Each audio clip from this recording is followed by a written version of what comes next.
stocks. So a price to book less than 1 is called a deep value.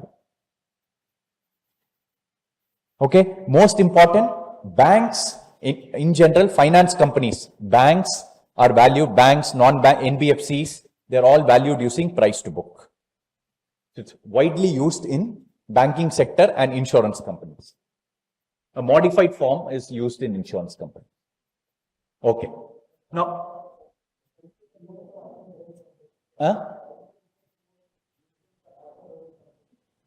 useful for more asset heavy companies, yes. Like banks are asset heavy. Okay. Now, so ultimately, what do you do with this, all these line items? Yes. So for example, your capital is 1 lakh, but your retained earnings, you are a loss making company, is minus 2 lakhs. So your book value is, net worth is minus 1 lakh. Yeah. So ultimately, what do you do with the balance sheet? So you have to do some ratio analysis, right? So we will look at the different types of ratios. We'll start with liquidity. See, I'm going to cover liquidity ratio, solvency ratio, efficiency ratio, market value ratio, and debt to operating cash flow. Okay. So I will start with each one of them. So first, liquidity ratio. The most important ratio that we look at is current ratio. Now, what is current ratio? Simple formula. Current assets divided by current liabilities.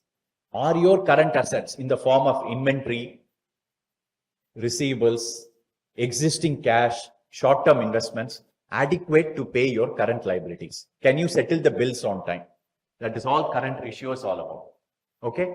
So example, current assets 2 lakhs, current liabilities 1 lakh, current ratio is 2. The ratio should be more than 1 for hygiene purpose. Otherwise, what happens if the current ratio is too small? It means you have to sell. Either you have to borrow money to pay your liabilities, current liabilities, or you have to sell your surplus assets. You may have a surplus land and building or unused plant and machinery. You may have to sell that to pay your liabilities. Correct. Yes. Now, a refined version of current ratio is quick ratio.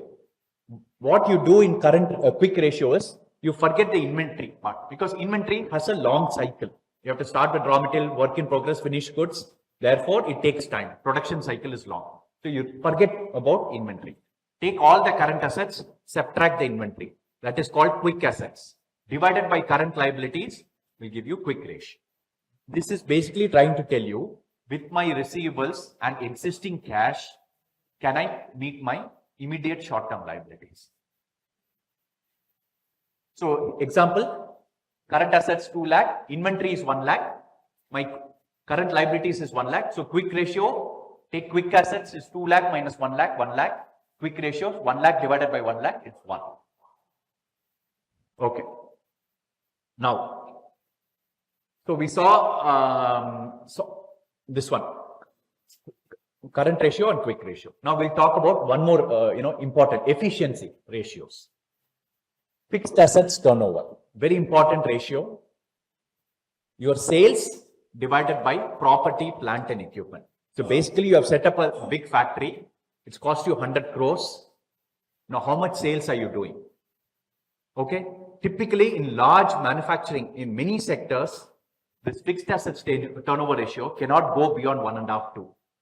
If you are doing 1000 crores sales, you need 500 crores of equipment, at least 500 crores, bare minimum, to do 1000 crores of sales. So what that tells you is, when companies give you growth prospects, first, you have to find out, to achieve that growth, do they have to do growth capex? Because with the existing setup, they'll not be able to achieve those projections. So this fixed assets turnover ratio, if you have domain knowledge of the industry, will clearly tell you whether those projections can be achieved with the existing setup, or do they need to expand the factory to achieve those projections. Okay, I'll give you a story, anecdotal story here. No, it doesn't leverage to operate. This is nothing but your sales divided by property, plant and equipment. So you have a 100 crore investment in plant and machinery. You're doing sales of 200 crores. Your fixed assets turnover ratio is 2 times. In many industries, it will not go beyond 2.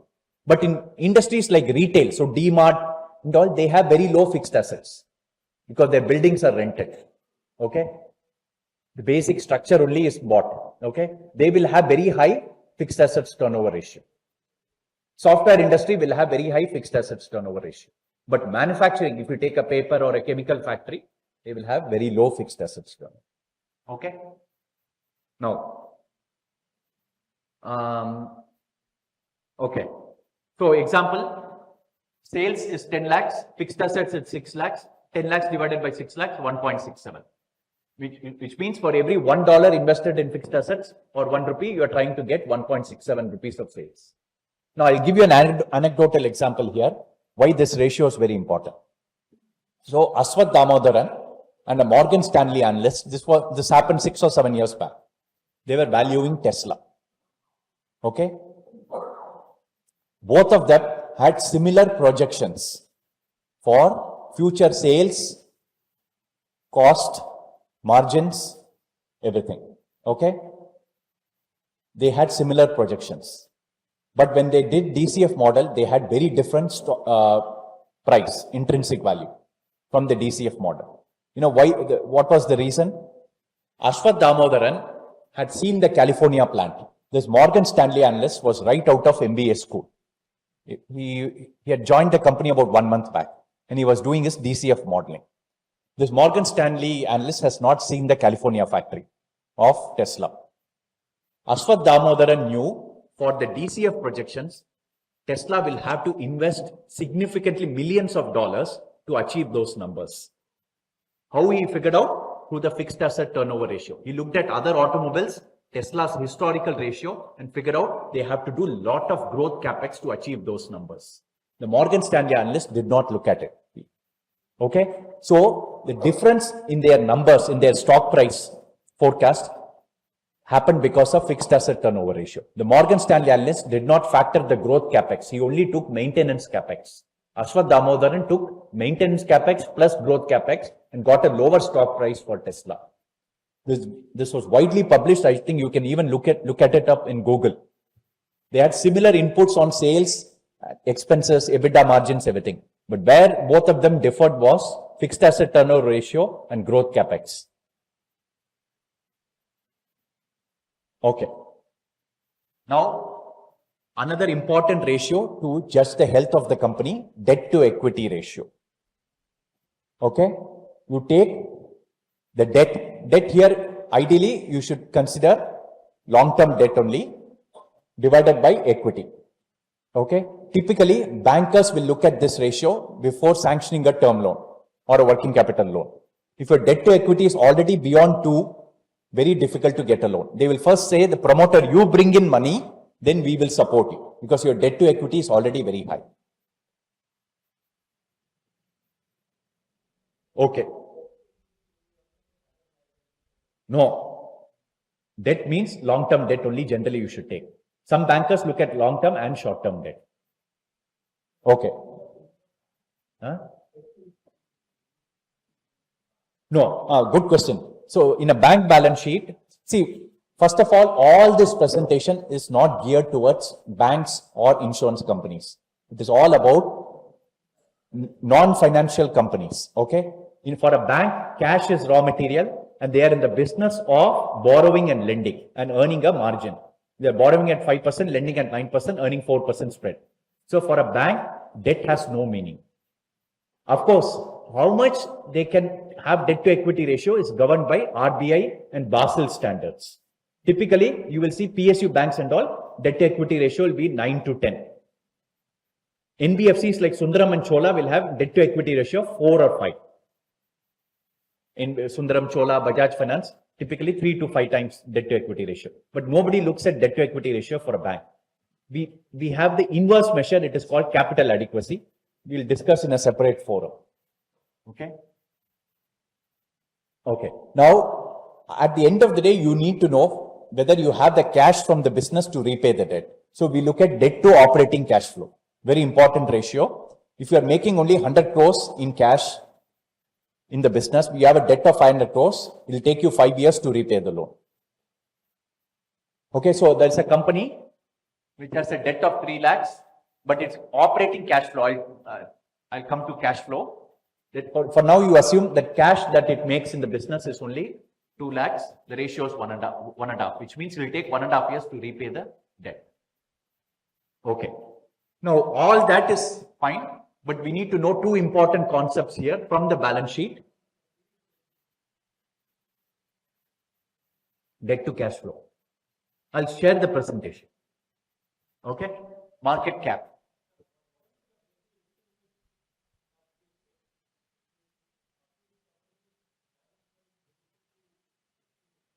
What extinguish meaning? Now,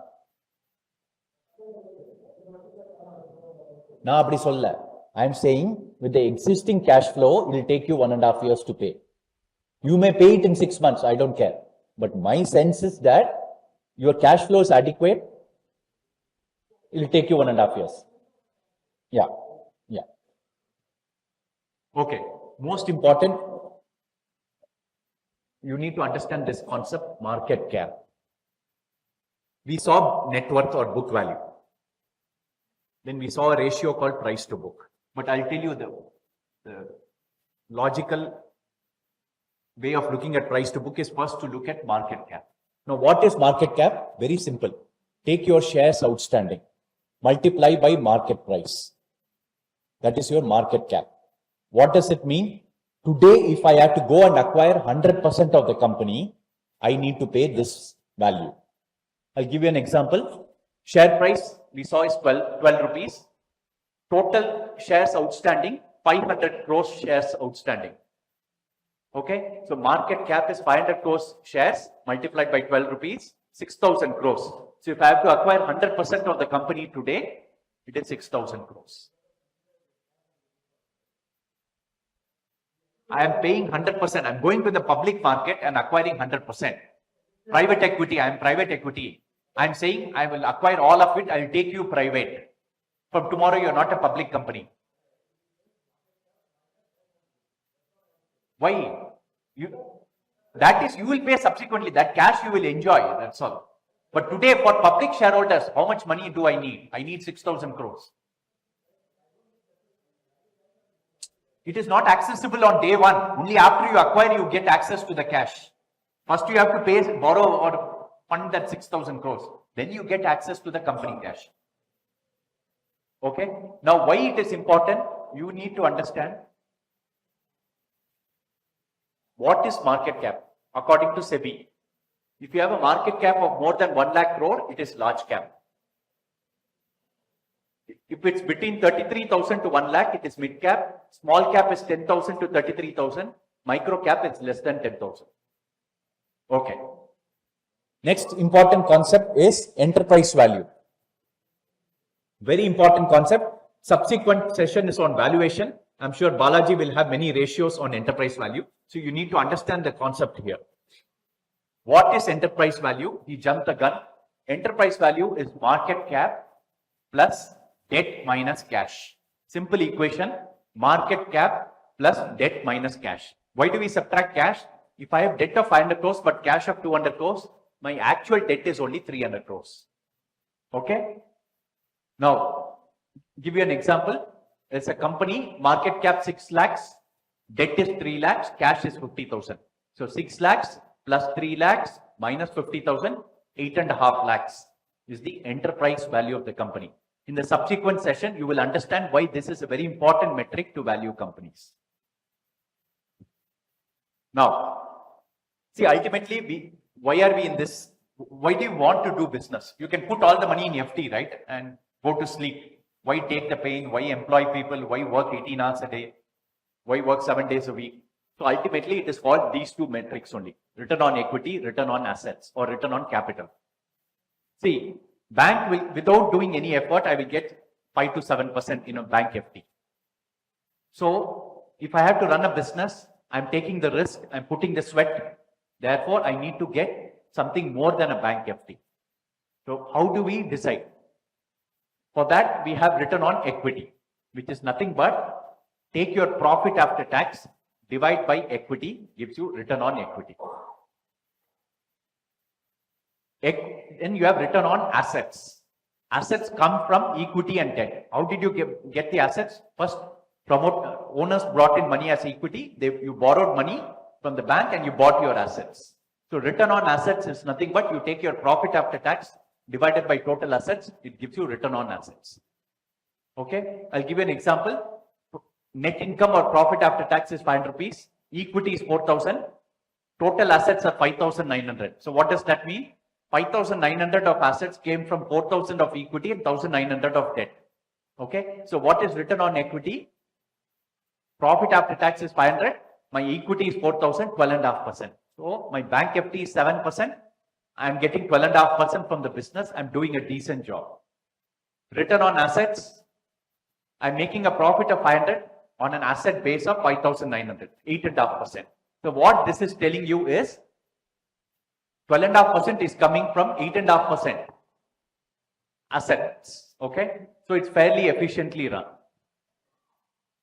So how to boost return on equity? So if you are a manufacturing company, how do you boost the return on equity? See, yes, we will come to that. First of all is through operating efficiency. More sales, higher margins, higher profit. Okay, but beyond a limit, you can't do that. So you have to do some balance sheet engineering. You have to take more debt, cheap debt. If debt is cheap, you have to create assets, improve production, and convert that into profit. Okay, so return on equity is also influenced by amount of borrowings on the balance sheet. But it is a double-edged sword. When there's a downturn, you have to repay the debt. So in good times, taking more debt will help you. In bad times, it will hurt you.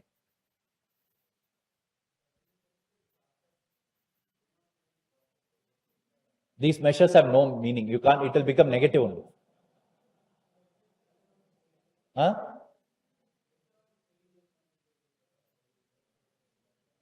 I don't know. Startups have their own methods to value. Okay. So we have completed balance sheet. How are we doing on time? We have time. Huh? See, when your rates go down, your debt becomes cheaper. If you can take on debt and expand your factory, and the factory does well, okay, your ROE will automatically improve. Instead of taking equity money from promoter or from the public, which comes at a higher cost, if you take cheap money from the banker and create assets and create sales and profits, your return on equity will automatically increase. Yes. Okay. Now balance sheet is over at a very high level. We will talk about cash flow. Okay. So we have a bunch of slides to cover here now. So, okay. What is cash flow? Ultimately, you are trying to see how much cash came into the company, how much went out. Okay. Dumbed down version. Okay. Now, there are three types of cash flow. In the cash flow statement, you'll have three segments: operating, investing, financing. I'll discuss each one of them in more detail. Okay. Now, most important, we need to find out. The first session was about P&L. There you are getting accounting profit. In cash flow, you will know what is the actual cash profit. And the difference between the two, you need to analyze. Okay. Now, we'll start with operating cash flow. There are different ways to get to this number. But commonly used method is you start with the profit after tax. You add all non-cash expenses like depreciation. Okay. And then you adjust for working capital. Working capital is nothing but your current assets and current liabilities. Okay. So the formula is you start with profit, add cash expenses, adjust for working capital, you get operating cash flow. Simple example. Profit 2 lakhs. Sorry, 2 million. So 20 lakhs. Okay. Depreciation 3 lakhs. Change in inventory, decrease in inventory. So decrease in inventory means what? Inventory has got converted into sales, which is good. So that is like inflow of cash. 1 lakh. Increase in payables. Your suppliers have given you more goods. That is also inflow of cash. Okay. So operating cash flow, start with 20 lakhs, add depreciation 23 lakhs. Increase in receivables is bad because you have sent the goods, but you have not collected. So you need to subtract that. Decrease in inventory, you need to add. Increase in payables, the formula will give you 23.5 lakhs. So here is the important thing. Your profit is 20 lakhs. That is your accounting profit in your P&L. But your operating cash flow is 23.5 lakhs. What does it mean? You are doing a fantastic job in working capital management. It's a very healthy balance sheet. Healthy cash flow, not a balance sheet. Healthy cash flow statement. Okay. Now, why do we need operating cash flow? Again, we have to do ratio analysis. Typically, firms look at operating cash flow to sales. Okay, very important. Across the industry, you can compare and see who is doing the best.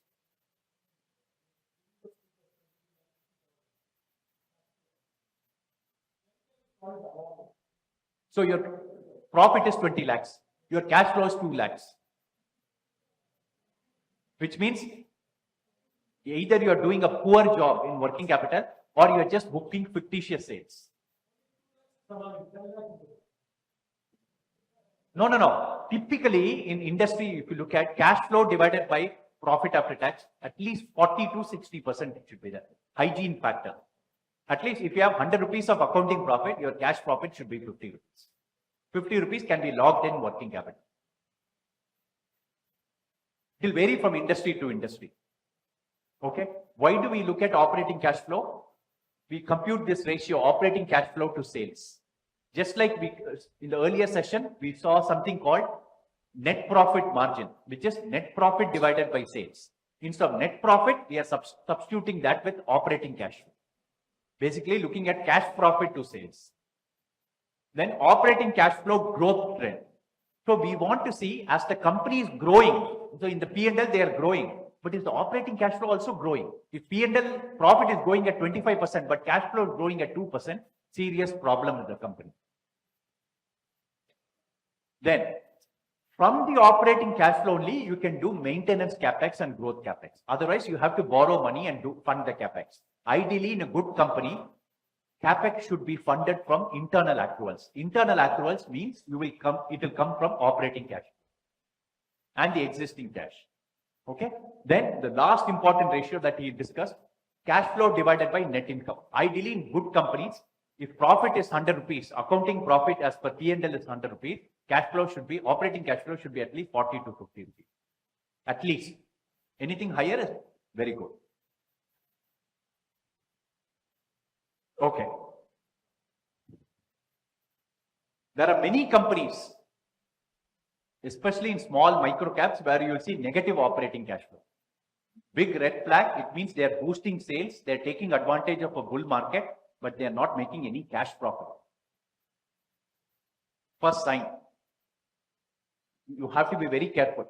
If profit is high as per P&L, but cash flow, operating cash flow is negative or very low, then it's a big red flag. Okay. So as I mentioned, if operating cash flow is much higher than net income, it means cash conversion is very strong. If it's much lower, you need to check. At least you should get 40%. Okay. Operating cash flow, we have finished.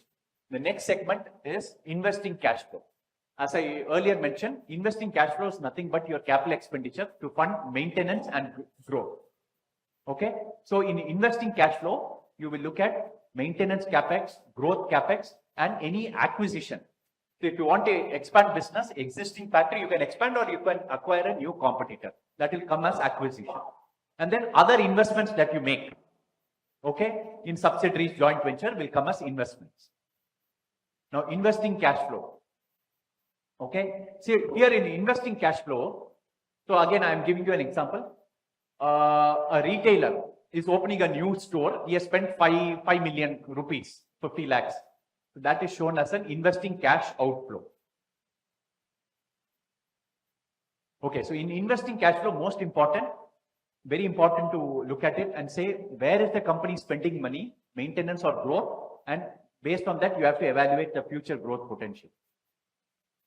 Why you should care about investing cash flow?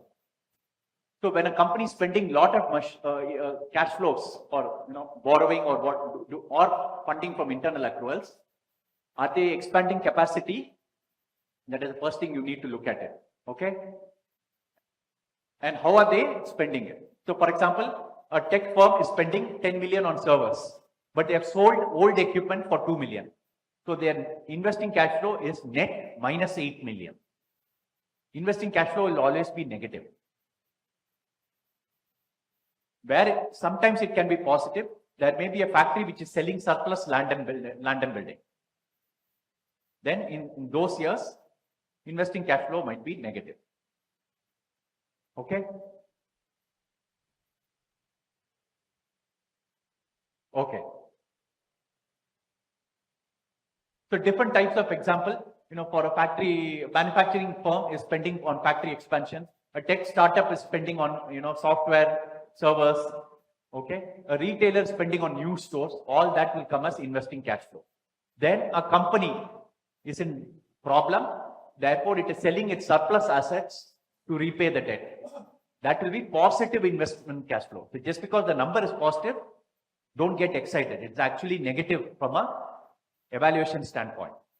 So in the investing cash flow, you want to see a negative number. If you see a positive number, you need to go and research more deeper. Find out why it is positive. Have they exited from joint ventures, or have they sold the subsidiary, or are they selling surplus assets to pay down debt? Okay, example. Okay, you have purchased a new machinery for 6 lakhs. You have acquired land for 2 lakhs. You have sold some old equipment. So therefore, your investing cash flow is 6 lakh plus 2 lakh minus 1,50,000. But in the cash flow statement, it will appear as minus 6.5 lakh because cash has gone out.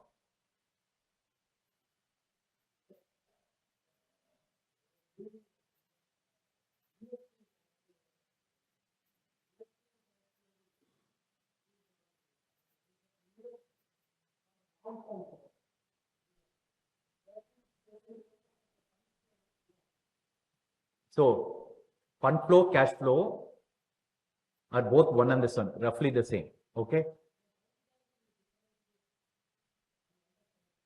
No. See, for companies, to analyze companies, we look at income statement, profit and loss, balance sheet, and cash flow. Okay. So I'm talking about cash flow.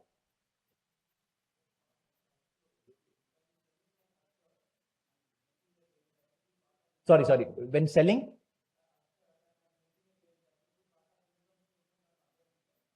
in the first session you would have seen, it is shown as other income. So let's assume I had an old equipment. Okay, it is almost written down to 0. I sold it for 2 lakhs. 2 lakhs is the profit because in the books it is appearing at 0. It will be shown as other income. But in cash flow, since already written down to 0, it will be shown as positive investing cash flow of 2 lakhs. Okay. So investing cash flow, when a company is growing, that number will be negative. Okay. You need to find out whether the company is growing the business or downsizing the business. Okay. Next we come to financing cash flow. So what is financing cash flow?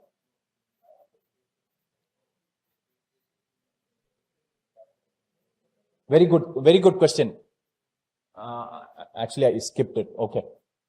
How do you distinguish between maintenance capex and growth capex? In your P&L, your depreciation is 100 crores. P&L. Typically, maintenance capex equals depreciation. Thumb rule. So in your cash flow statement, it says your capital expenditure is 200 crores. A basic thumb rule would be 100 crores went for maintenance, 100 crores went for expansion. But of course, you have to drill down and see the notes. You have to see the management discussion and analysis. There they will clearly tell you how much we spent on the new factory. We'll have to look at the con calls, analyst reports and all those things. Maintenance capex typically equals depreciation. Now we go to financing cash flow. So ultimately, how did you finance the business? Whether you took money from equity investors or debt investors or borrowed money from the bank, how much dividends you repaid, how much share buybacks you did. That is all is captured in financing cash flow. Okay. Okay. So what and all will come under financing cash flow? New loans will come. Inflow, what and all are inflows? New loans, new equity capital from a rights issue or a follow-on public offering, and new issuance of bond. That is inflow of new money under financing cash flow. Outflows, what and all will go? Principal repayments on loans and bonds, dividend payment to shareholders, stock buybacks will go under outflows.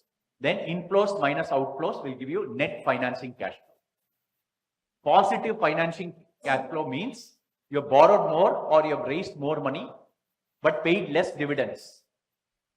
Okay, or yet to start repaying the loans. That is positive financial cash flow. Negative means you are rewarding the shareholders in the form of dividends, buybacks, and repaying the loans. Therefore, the financing cash flow is negative. Okay, give you a simple example. I got a bank loan, new bank loan for 1 million or 10 lakhs. Okay, I raised new money from public market investors for 5 lakhs. I repaid the loan 3 lakhs. I paid dividends of 2 lakhs. What is financing cash flow? Just look at the example. New money received was 10 lakh plus 5 lakh minus loan repayment of 3 lakh minus dividends of 2 lakhs. So 15 minus 5, 10 lakhs. So financing cash flow here is positive 10 lakhs.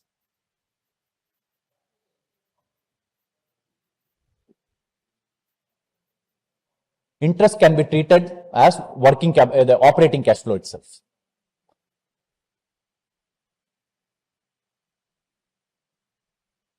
Okay, now we said all this is good, but how to interpret balance sheet and cash flow? What should you look at? Okay, red flags. Aggressive revenue recognition. So typically your sales is growing at 40%, your profit is going at 40% as per income statement. But as per cash flow statement, operating cash flow is growing at 5%. It means you are showing aggressive revenue recognition. Okay. Frequent accounting changes. Every year they change the accounting policies. That also is a red flag. Then working capital.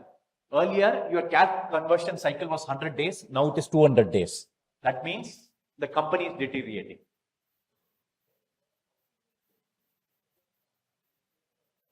Unusual accounting practices. You have to read the notes, accounting policies, annual report. I think Kishore will cover that in more detail.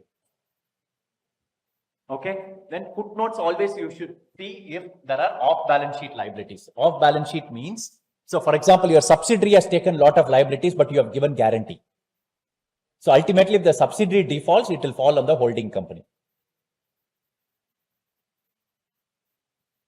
Okay, so how to see all these things you can compute by hand, but most of the softwares will give you all these current ratios, everything you can get it from a Bloomberg terminal or FactSet or Capital Line or Ace Equity or Accord FinTech. All those things will give you. And you can even see if you use Google Finance or Yahoo Finance, you can write a piece of code in Python or even in Excel VBA, and you can get all these ratios into your Excel chart. Because Google Finance and Yahoo Finance have all this data for all companies.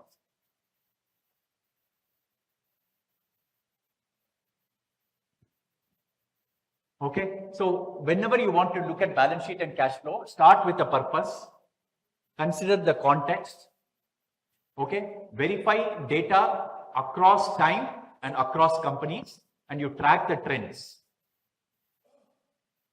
Okay, so common mistakes to avoid: don't have a open mind. Don't just focus on 1 or 2 metrics. Take all types of ratios.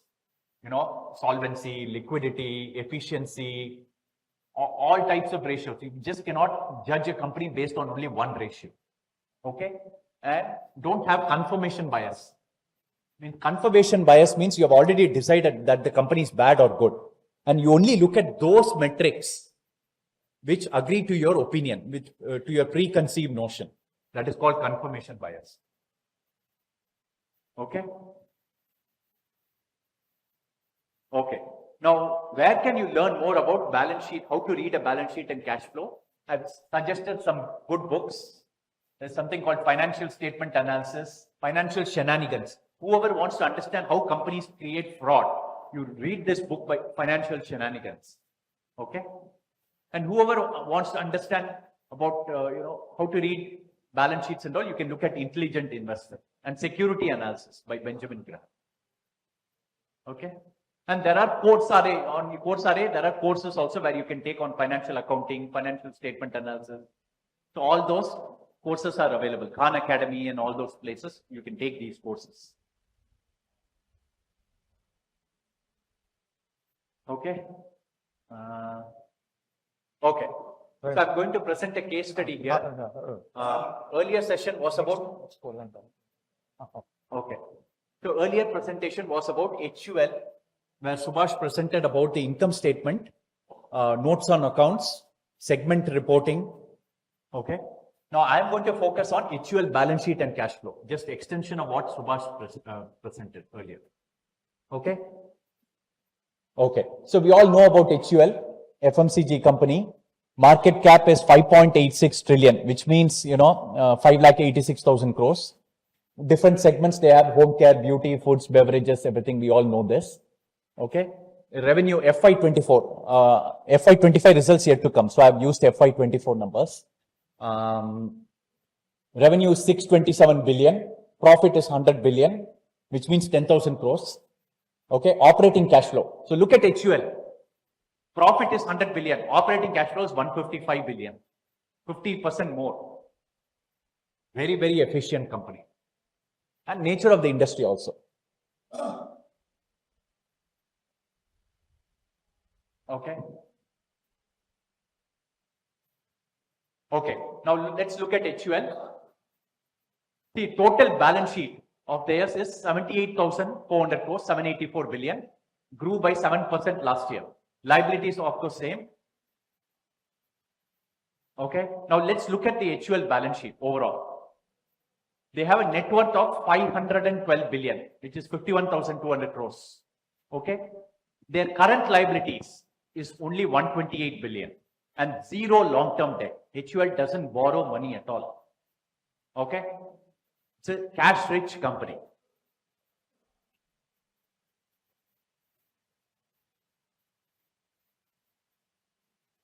Net worth grew only at 1.8%. Can you tell me why net worth growth is very slow?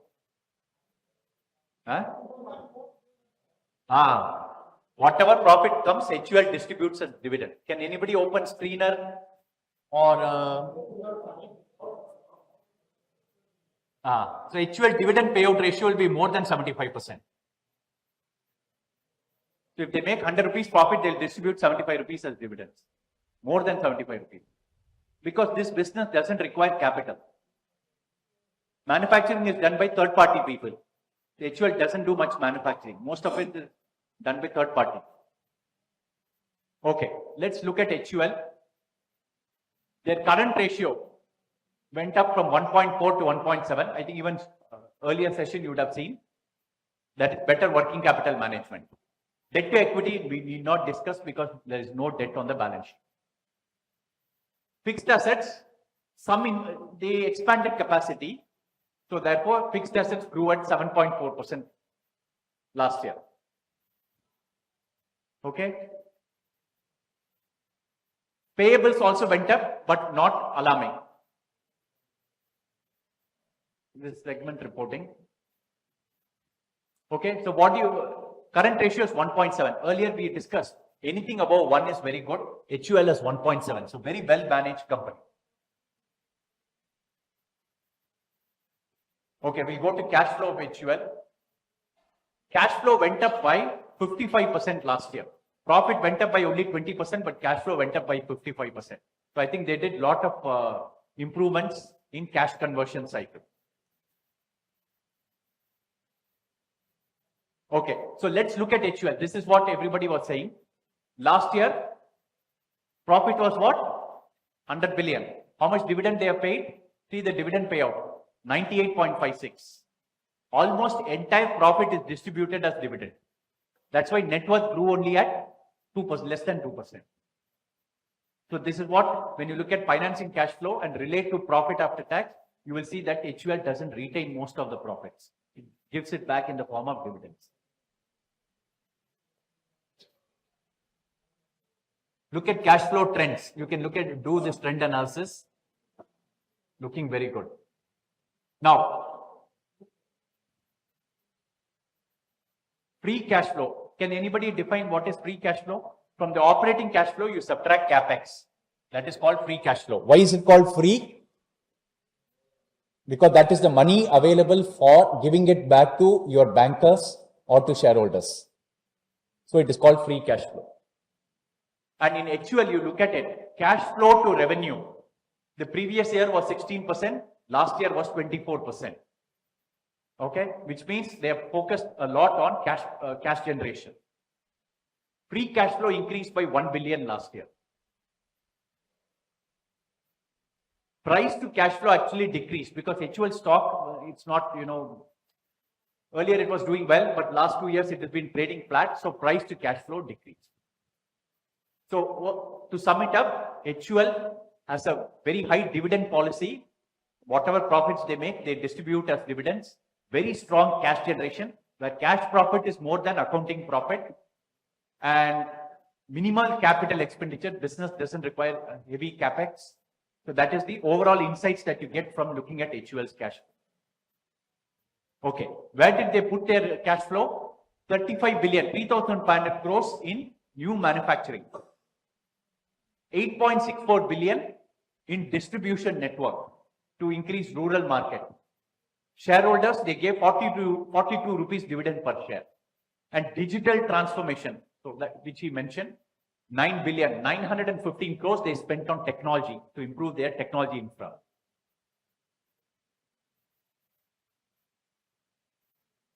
So finally, what you need to look at from balance sheet and cash flow is financial strength.